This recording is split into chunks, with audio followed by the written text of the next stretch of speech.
Hello, everybody. Welcome to a new episode of the Dissenter. I'm your host, as always, Ricardo Lopes, and today I'm joined by Dr. Daniel Kreiss. He is professor at the University of North Carolina at Chapel Hill's Hussman School of Journalism and Media. His research explores the impact of technological change on the public sphere and political practice. He is the author of books like Taking Our Country Back, The Crafting of Networked Politics from Howard Dean to Barack Obama, and Prototype Politics, The Making and Unmaking of Technological Innovation in the Republican and Democratic Parties 2000 to 2014. So, Dr. Kreiss, welcome to the show. It's a pleasure to have you on. Thanks so much for the invitation. Great. So let me first start with, I guess, a simple question. So nowadays people talk a lot about the new media, but what exactly is the new media? Right. So new media is a term really that received widespread usage in the 90s and 2000s originally to capture a moment of a move from a broadcast mass media system to one that was increasingly being structured around digital technologies. That afforded many different types of communication than simply one to many. So it supported one to one, also one to many to many, small groups, all the things that we come to recognize today as being different about digital media than things like television and broadcast stations. So it's a bit of a problematic term. All media was new at some point. And I think it's more accurate to say really what's of concern when people say new media is digitally networked technologies. Technologies that have a digital component that are networked in some ways, and all the sorts of human communication and human to technology communication that happens on top of it. Mhm. And okay, so now going into politics, when exactly did political campaigning first start on social media and new media? Yeah, so I mean, this is a complicated history. So in the United States, we saw the first candidates come online in the mid 1990s. The first candidate websites were launched. They were generally static web pages that had lots of, they were very content rich. They sort of detailed the policies that candidates were running on. What you started to see around, 1998, 2000, were increasing sort of usage of things like email, as well as audio formats to create a more dynamic form of communication between candidates and representatives and voters. Something that was going to happen more regularly, could happen more informally, right, than a static web page that spoke to everyone. And then really by 2004, that was sort of the first internet election. What you saw in 2004, candidate Howard Dean on the Democratic side of the aisle really built many proto social media technologies. I say proto because that was an era before the social media platforms as we know them today, which didn't really have sort of widespread usage until, or even invention until around the 2008 election cycle. But in 2004, Howard Dean, built technologies that enabled people to build their own profiles and connect with other people. He used the social media technologies of their time, like Friendster, like Meetup, in order to, facilitate connections between voters and supporters. What you started to see were candidates no longer sort of in a very top-down way controlling a message, but trying to sort of build tools that would empower supporters to organize their own communities, to pass along the campaign's message within their own friends and family networks, to have that message radiate outwards. And then really by the 2008 campaign, presidential campaign in the US, you saw Barack Obama very famously use and harness emerging technologies like Facebook, but also a lot that they built in-house as well, following the Dean model, really sort of captured this new thing that was social media at scale. Again, it wasn't wholly new, but what I think it really sort of had by 2008 was just widespread usage by the electorate. And the Obama campaign was enormously successful at using social media to drive volunteerism for his campaign, to drive donations, to help with the organizing that went into a lot of that campaign to promote this, relatively unknown junior senator to the highest office in the country. So I would sort of mark it to be like the 2004, 2008 cycles. In that time, platforms such as Facebook really sort of received widespread usage, that candidates didn't have to build their own tools anymore. They could sort of capitalize on existing ones. And then ever since then, every cycle, we've seen some new technology that in turn has sort of reshaped the way that candidates run for office and engage their supporters. Okay, but is there evidence that the new media can shape political narratives? Oh, 100%. So this works in many different ways, right? So let me say it this way, right? So social media and new media do a few different things, right? One is they provide candidates with resources outside of existing institutional channels, right? So this is the story of Howard Dean in 2004, Barack Obama in 2008, right? Both of those candidates faced much more well-known, better funded, better financed institutional candidates. For Howard Dean, it was John Kerry. For Barack Obama, it was Hillary Clinton, right?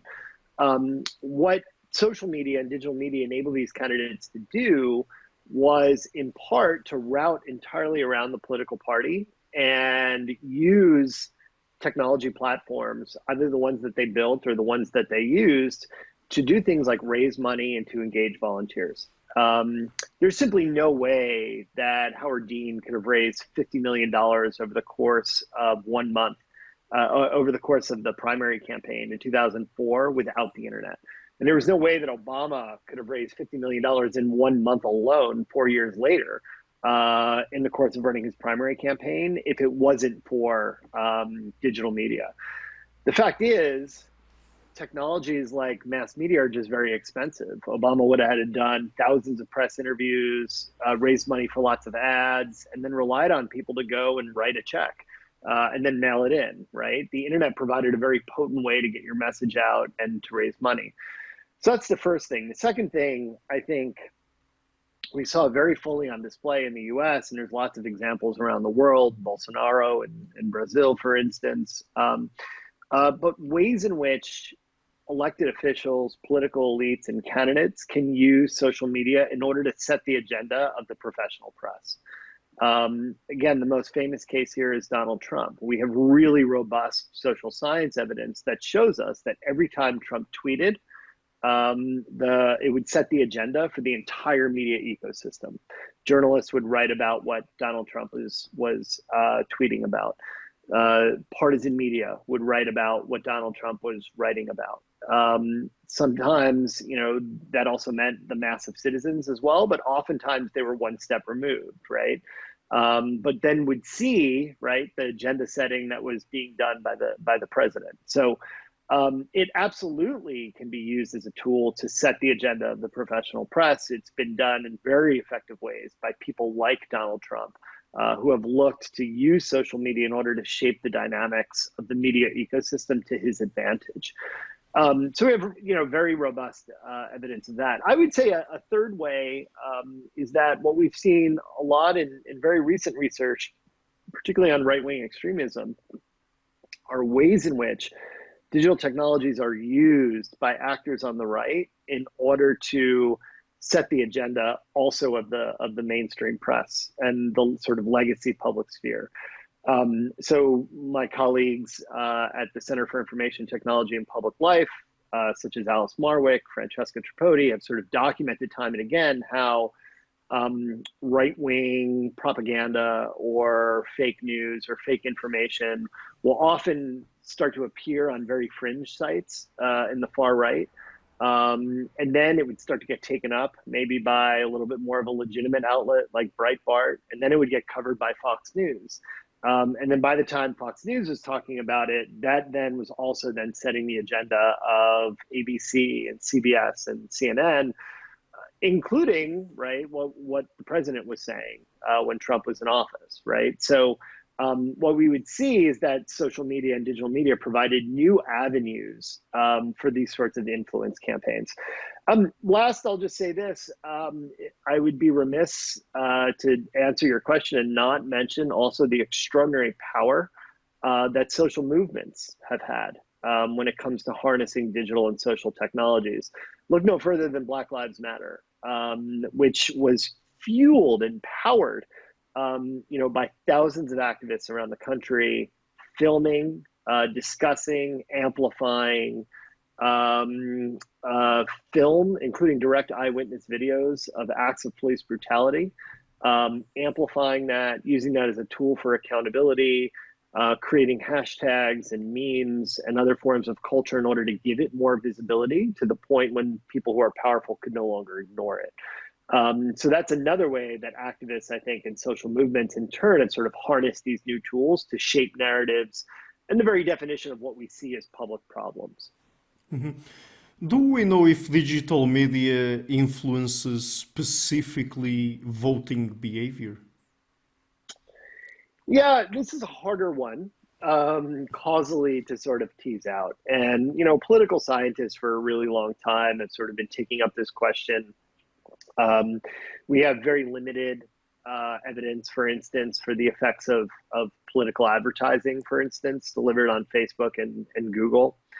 However, we have more evidence that, political advertising on Facebook and Google can deliver resources for campaigns, things like email addresses and money and volunteers, et cetera, which in turn also has an influence on, right, how you're going to engage voters and who voters are going to pull a lever for.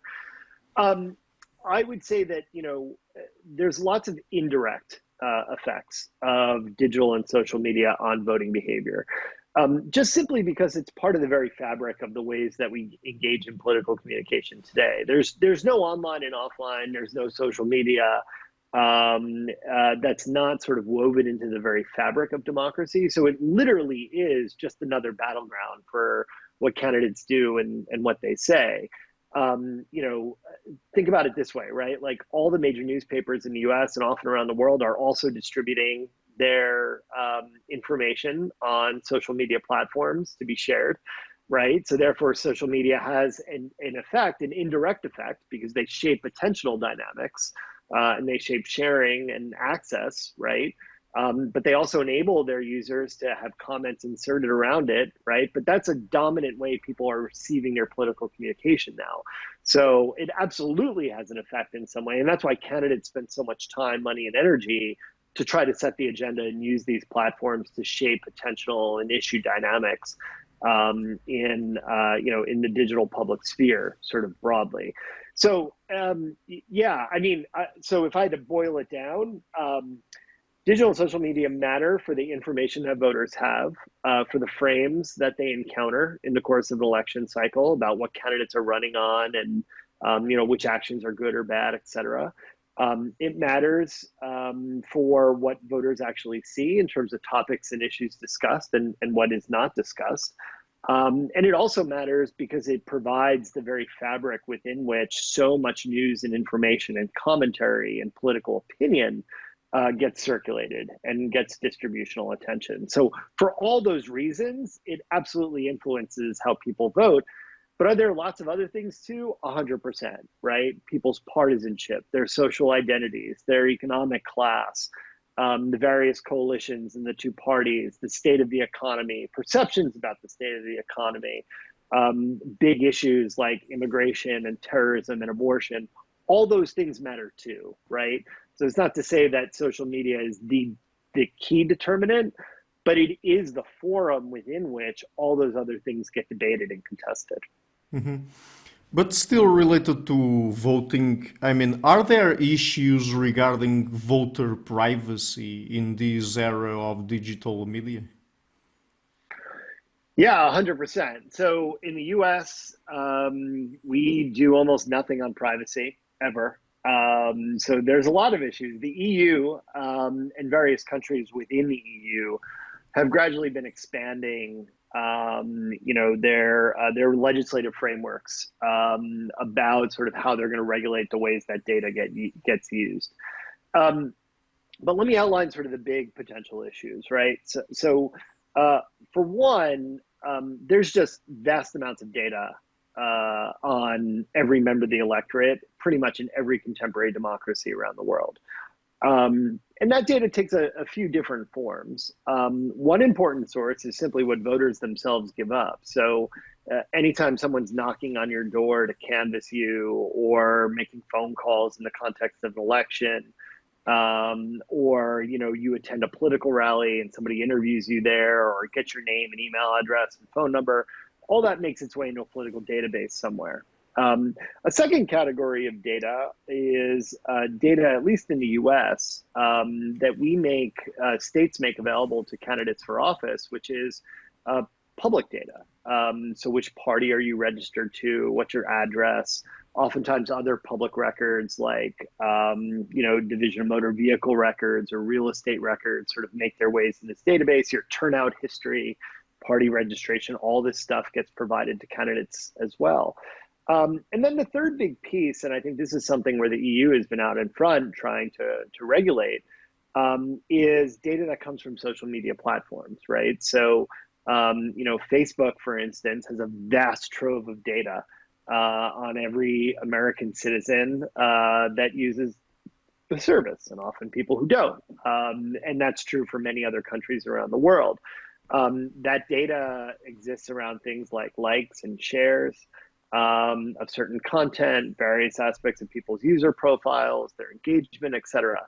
How Facebook packages that and enables that to be used for politics is complicated. They don't just give that data over to people, but what they do is say, look, you can advertise if you're a political candidate to certain types of people.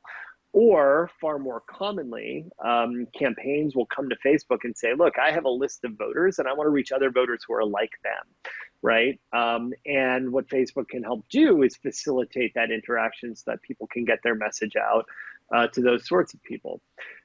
All of which raises lots of implications for privacy, right? So on the one hand, in essence, people have very little transparency into the vast stores of data that's collected by them and about them, right? By many different entities, campaigns, parties, commercial advertisers, political actors, etc. They just don't have a lot of knowledge about what's out there and how that information is being used.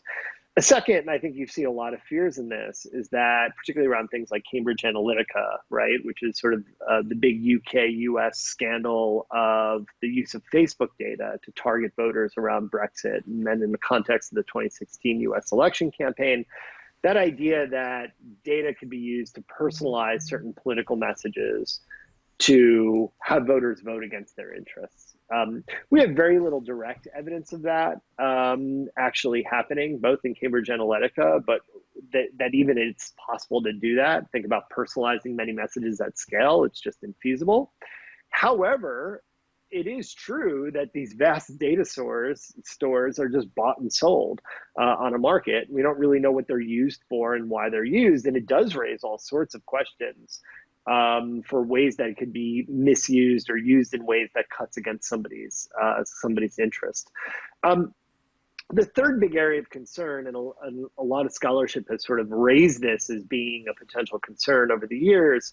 We've seen less evidence for it, at least now, but it remains a concern, is that with more and more forms of political surveillance online and on platforms, people just might be less likely to engage in public life and have political debates and conversations, right? If they feel like they're being watched, it might have this chilling effect.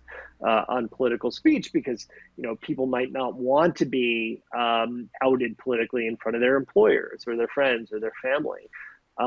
So it raises those sorts of interests, which is, do we have a right as a member of as a member of a public and a citizen to engage in public life on our own terms, right? And that can be debated in various ways, but there certainly is a set of privacy implications that might come from you not being able to control your own disclosure, right? Or the ways in which you're actually engaged in public life. And that might harm some people's abilities to participate. Mm-hmm. Has digital media influenced in any way the dynamics of how political parties organize themselves? Yes, a lot. And this is, I think, exactly where you need to look for effects, primarily, not directly on voters themselves, although that matters. I think what's being far more sort of shown in many cases around the world are ways in which digital and social media have effects on political institutions in various ways. So let's go back to the story that I told earlier, right? So already we had seen, but in the mid 2000s in countries like the US, that candidates were able to route around institutional party structures in order to get resources directly from the electorate. In some ways, that's an older story that was also true to some extent with open primaries and mass media attention. But think of that on steroids 30, 40 years later, when all of a sudden, not only could you get your message out, but you can be raising millions and millions of dollars online, basically as an independent candidate, if you have a message that's catching on.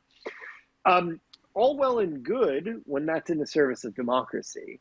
But when you have a populist authoritarian candidate like Donald Trump, who's able to use social media to help set the agenda of the professional press and build an independent base of support entirely apart from the Republican Party, then it raises really serious questions about, can parties even gatekeep anymore in order to protect democracy? One important role of parties is to keep would-be authoritarians away from levers of power, right? That's why we have party nomination contests. They're supposed to be the ones who vet candidates and say, not only who fits with us ideologically and from a policy perspective, but keeping dangerous people away from formal offices.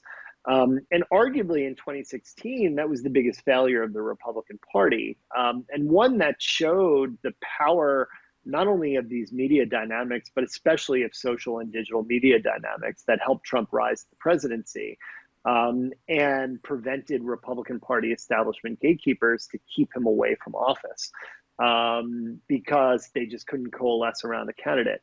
You saw the flip side, by the way, in 2020, where the Democratic Party establishment rallied around Joe Biden to keep out outsiders like Bernie Sanders. Bernie Sanders is not anti-democratic, but that was the party exerting its own control. In 2016, that was a real big failure of the Republican Party, was that the institutional elites were not able in this new media environment to exercise the control and checks that they needed to over Donald Trump. I'll say a third area that we've seen, and we've seen this now with the Facebook whistleblower in the Facebook papers that came out of the most recent whistleblowing episode here in the States, but concerning Facebook's role globally, there was a report, internal Facebook research, that showed that with interviews with European Party members, that literally the stuff that was performing best on Facebook was being a key determinant in the decisions that parties were making to run on certain issues and how they were going to run on those issues, right? So Facebook as a platform optimizes for engagement, right? Like they want to keep you spending more time on Facebook. So therefore, what they reward are things that you're going to find most engaging. And that tends to be highly emotional content, extreme content, content that's very ideologically and identity consistent with who you are, right? They want to serve you more of that because Facebook, because it delivers ads to you, wants to keep you using Facebook for many hours every day. Well, if that's the landscape that political parties need to compete in, In essence, what they were telling Facebook in this report was, we then started to develop content that was more extreme, that was more emotional, that was more appealing to our base, because we found that Facebook rewarded that with, in turn, more engagement. They fed it to people, people engaged with it, and therefore we continued to double down and create even more of that content. The implication now is that based on the ways that Facebook monetizes its content in certain ways, they're providing incentives for certain forms of political communication and not others, in much the same way that candidates long figured out that journalists have certain norms, right, for what's going to get press coverage, and then they would tailor their message to things that would be most likely to get press coverage.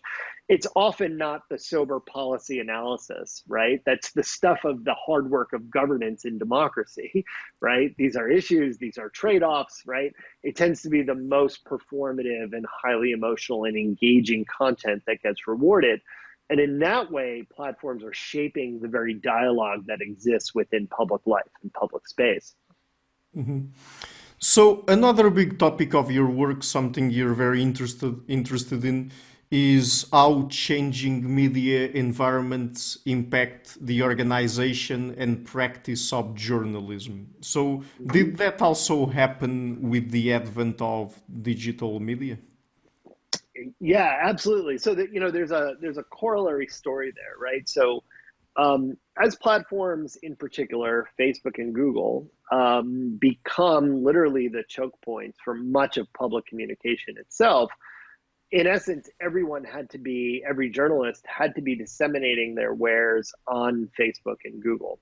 Not only that, these platforms dominate the commercial advertising market in many countries around the world, right? So they were also then reliant upon Facebook and Google for the traffic, right, that could monetize their own journalistic products and in turn support the production of future journalistic products, right?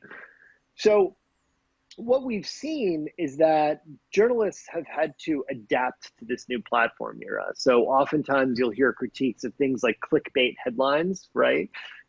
That's bowing to the dynamics of this new digital public sphere that rewards certain forms of content, particularly emotional, scandalous content, eye-catching content, right? The most performative content, in order to drive traffic, because that's the only way these publishers can actually monetize their wares in some way, right?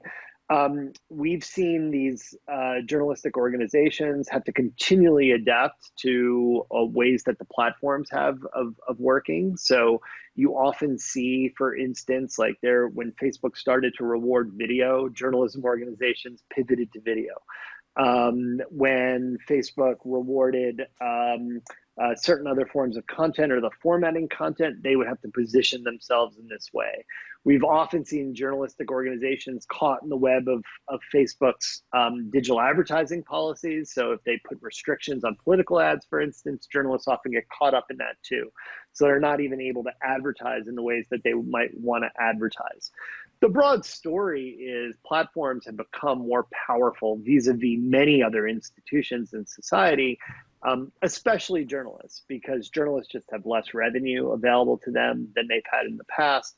They have a harder time controlling the distribution of their news goods, and they also have a harder time monetizing their news goods than in the mass communication era. So for all those reasons, they're more at the mercy of a Google and a Facebook than they used to be before. I should also say is that this is something that we've seen very differential too across journalism organizations. There's been some winners, the New York Times, right, the Washington Post. These major national, international media outlets have actually been able to expand their reach in the digital media ecosystem. The places that have fared the worst are local and regional media, places that don't attract independent traffic on their own, and find therefore that they're sort of at the whimsy of wherever platforms are directing traffic based on social and algorithmic information flows.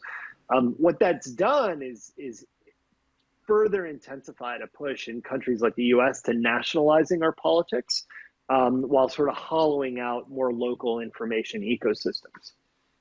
Mm-hmm. And do you think that something like journalistic autonomy is affected by digital media? Yeah, I think this is a complicated one, right? Because autonomy is a very complicated concept, right? Even in the best of times, journalists always had to navigate relationships with the state. They had to navigate relationships with their audience. They had to navigate relationships with their editors and their publishers, right?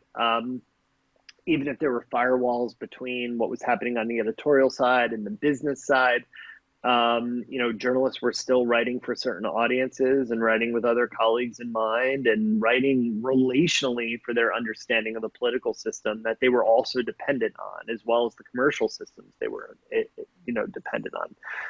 I think what we've seen, again, in this world of platforms where there's a few dominant players, is that journalists increasingly have had to orient themselves to the ways that those platforms work, right? And some of this goes back to the dynamics that I said before, right? Facebook, for instance, has community standards and content policies that shapes the very types of political communication that can even happen on their platforms, right? They go far beyond the First Amendment in the United States, which is generally permissive, to banning things like hate speech, for instance, right? Things that would be considered legal in the U.S. context are banned on Facebook. We can debate whether or not that's a bad thing, but what it means is that Facebook is now setting the rules for the sorts of journalistic wares that can be produced on Facebook, right? And of course, there are many other avenues that you can publish on the web, but if Facebook is the place that increasingly has lots of traffic, right, therefore journalists then have less autonomy because they're having to play by Facebook's rules in order to secure the audiences that they want or the audiences that they need, right? I think another thing that we've seen pretty much in a lot of the literature on journalism are ways that autonomy is more subtly undermined by things like the introduction of metrics in the newsroom, right? So no longer is it purely, if it ever was, about sort of journalistic editorial or news judgment about what sorts of stories people should pursue or how those stories should be written.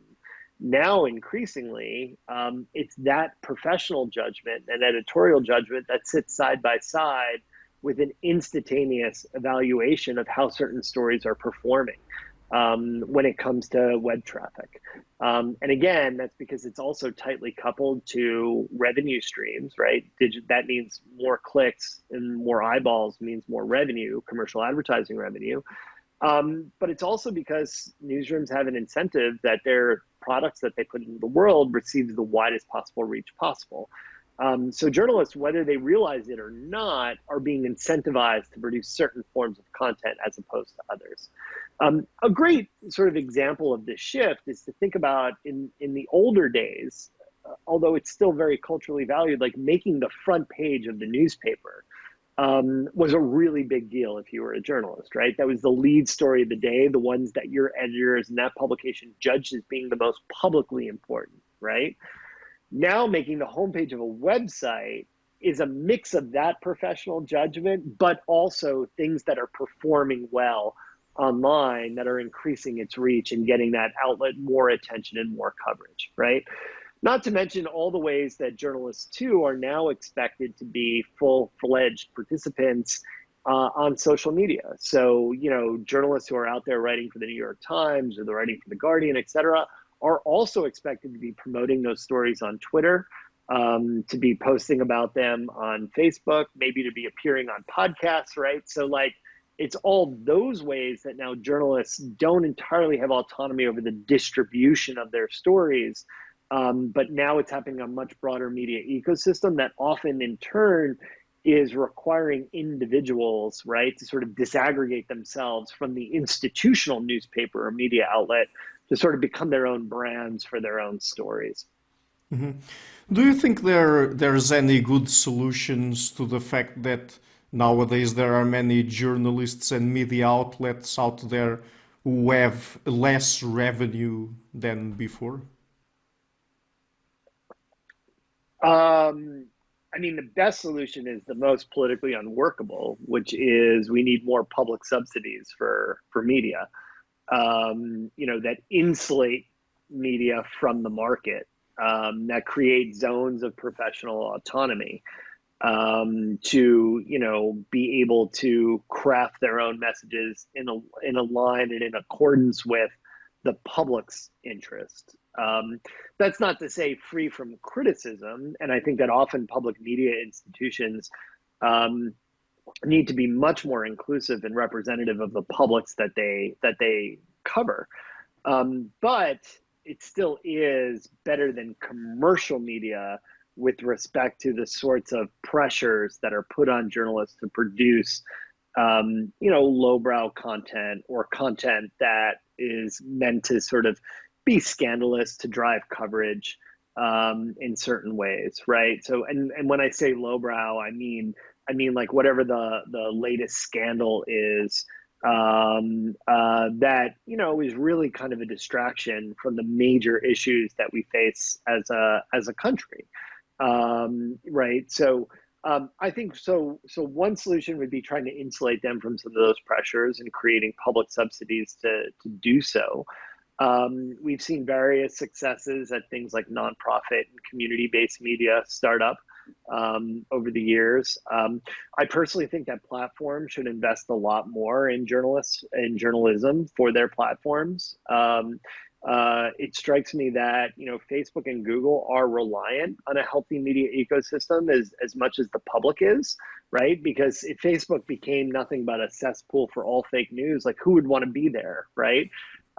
So Facebook has a stake in this as well, and I think they could do a lot more to invest in local journalism efforts, and support things like investigative journalism that ultimately serve the ends of the democracies that they're sort of invested and committed in for their very business and revenue streams. Mm-hmm. Do you think that digital media platforms can also play a role in protecting the practice of journalism? Yeah, so my sense is this. I think all the platforms can do a lot more to protect democracy. Journalism is a part of that, right? Because we need public interest organizations that look to hold power to account, that provide the information for people to make political decisions with, that represent the public back to itself in certain ways, right?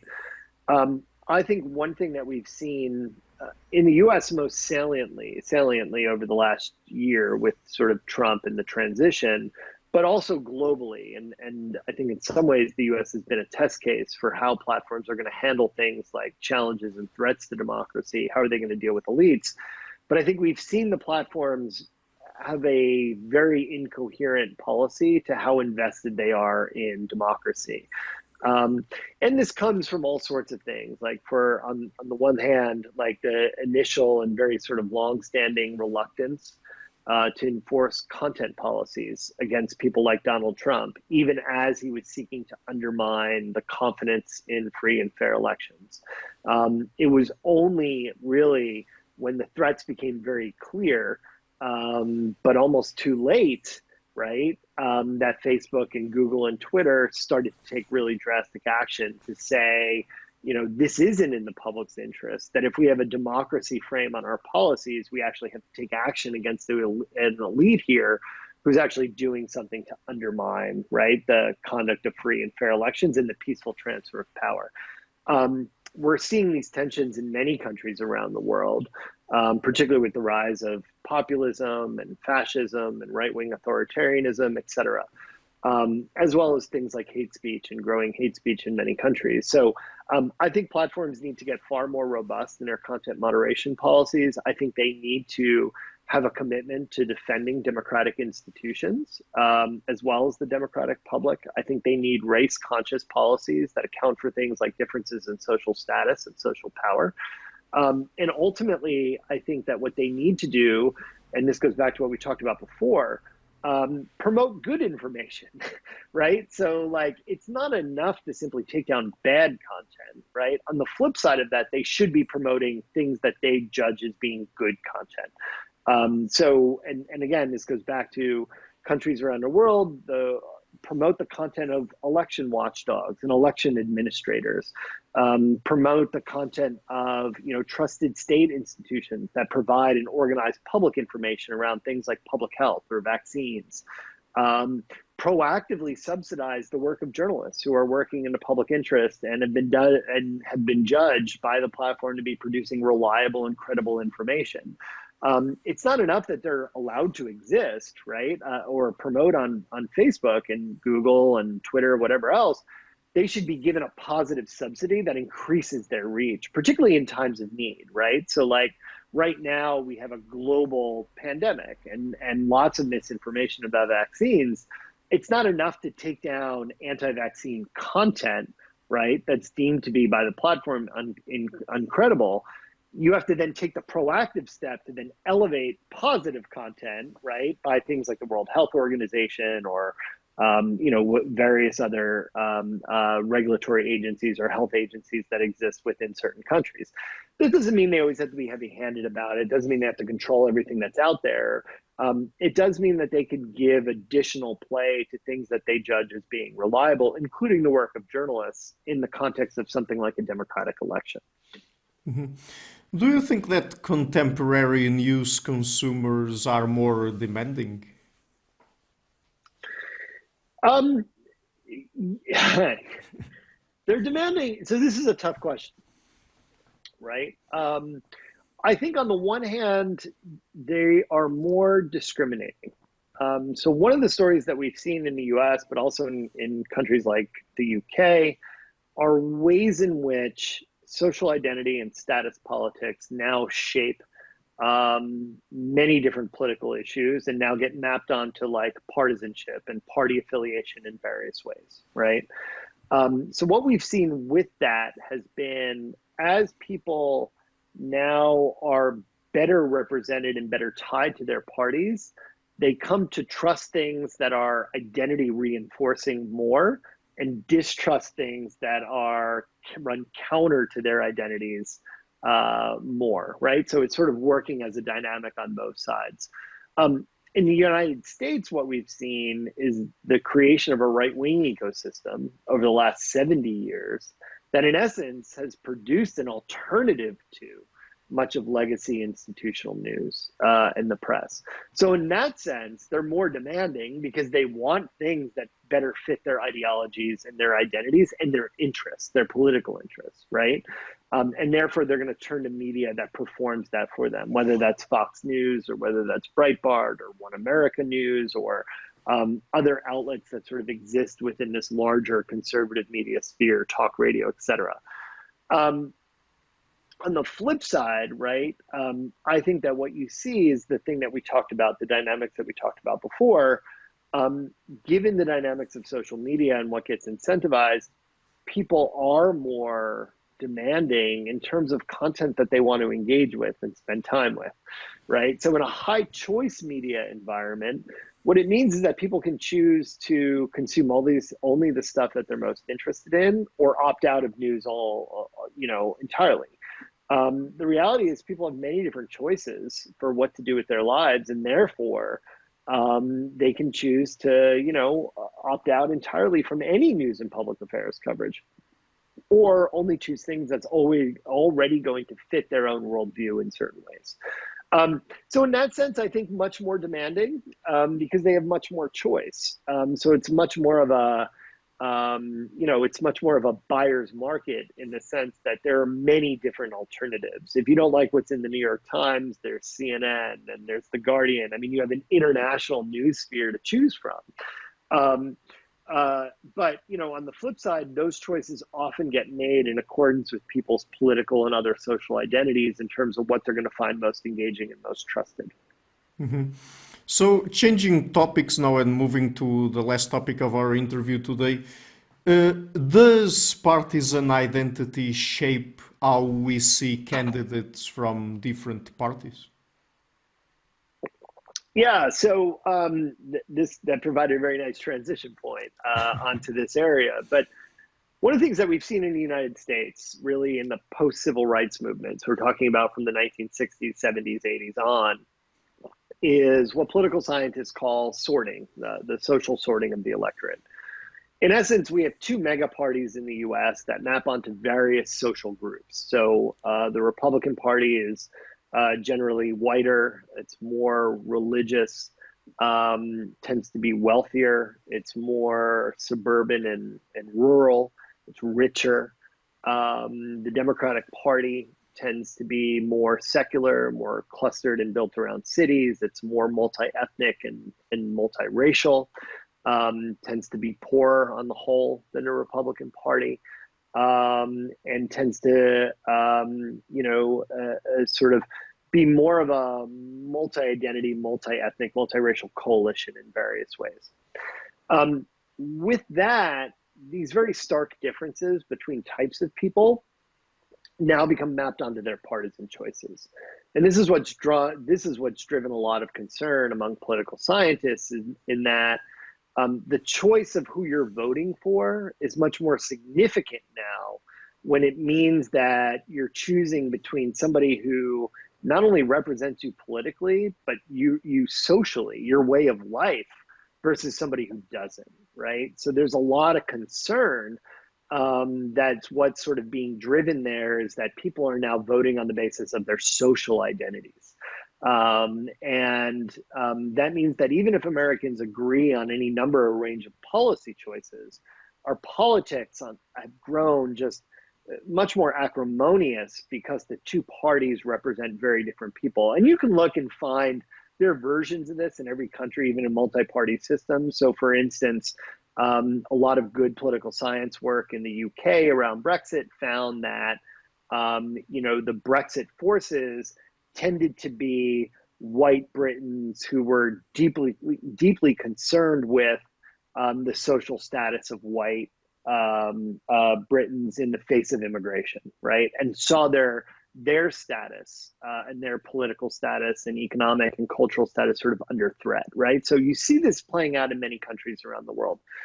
I'll say on the flip side, though, is that even while this has raised concerns over democracy, at least in the US, we've also seen it furthering democracy in certain ways, because the Democratic Party has embraced this agenda of a multi-ethnic and multiracial democracy that has given shape to demands for truly racial equity in the US on fair terms. So in a world pre-civil rights movement, when we actually had more political consensus, it was actually consensus among whites in both parties who sort of kept a racial status quo and a hierarchy very much in order, where whites were at the top and everyone else sort of had a lesser form of political status, right?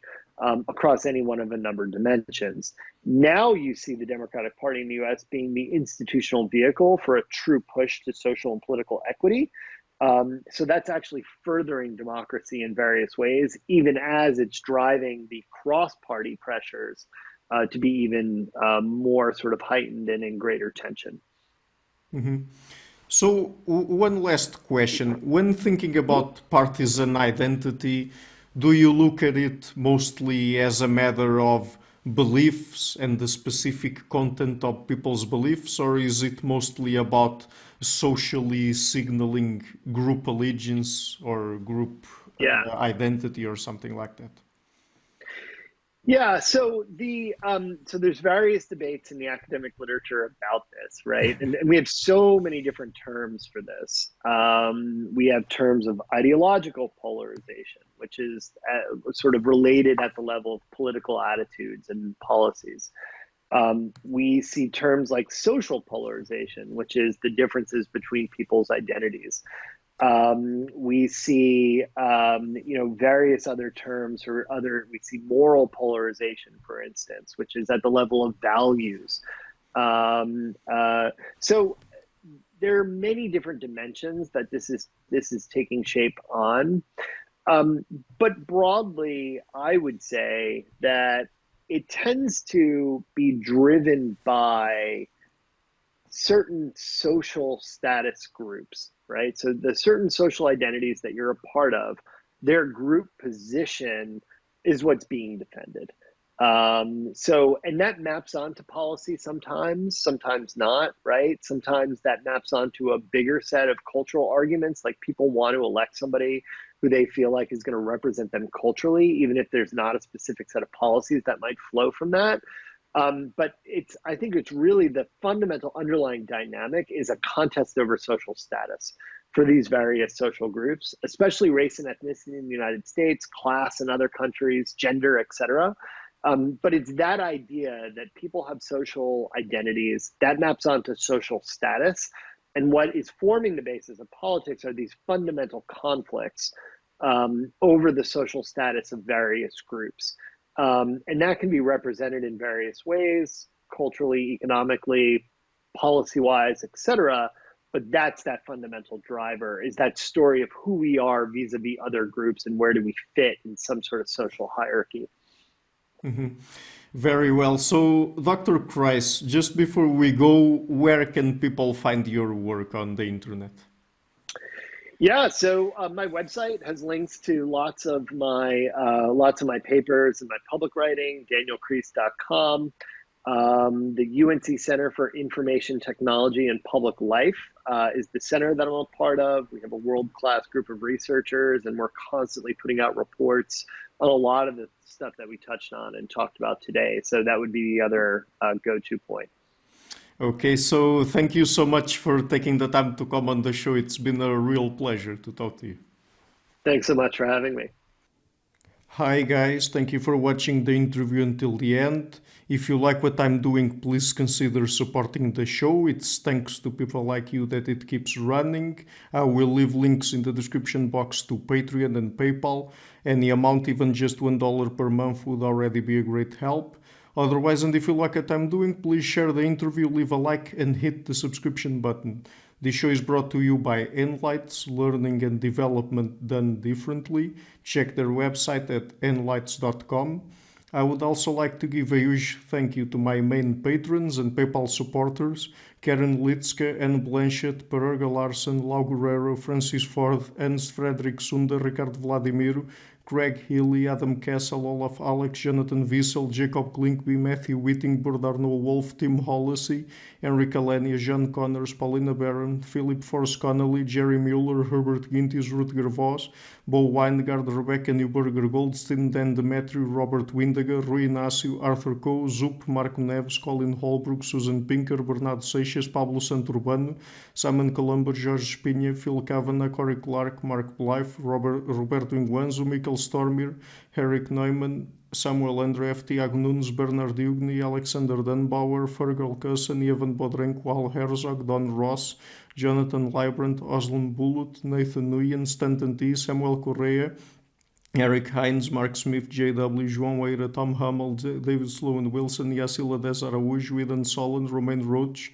Dmitry Grigoriev, Diego Londonio Correa, Tom Roth, Yannick Punter, Adana Rusmani, Charlotte Bliss, Nicole Barbaro, Adam Hunt, Pavel Ostaszewski, Nelek Bach, Catherine and Patrick Tobin, Al Ortiz, Guy Madison, Gary G. Hellman, João Linhares, Lida Cosmidi, Sam Afzal, Adrian Yegi, Nick Golden, Paulo Tolentino, João Barbosa, Jules Price, Edward Hall, Edin Bronner, Franca Bortolotti, Gabriel Pons Cortez, Ursula Litske, my producers Isar Webb, Jim Frank, Lucas Staffini, Kian Gilligan, Luís Caetano, Tom Vanagdam, Curtis Dixon, João Linhares, Benedict Mueller, Vega Guidi, Sardas France, and Thomas Trumbull, and my executive producers Michel Rugieski, Rosie, James Pratt, Matthew Lavender, Sergio Quadriano, and Bogdan Kanivets. Thank you for all.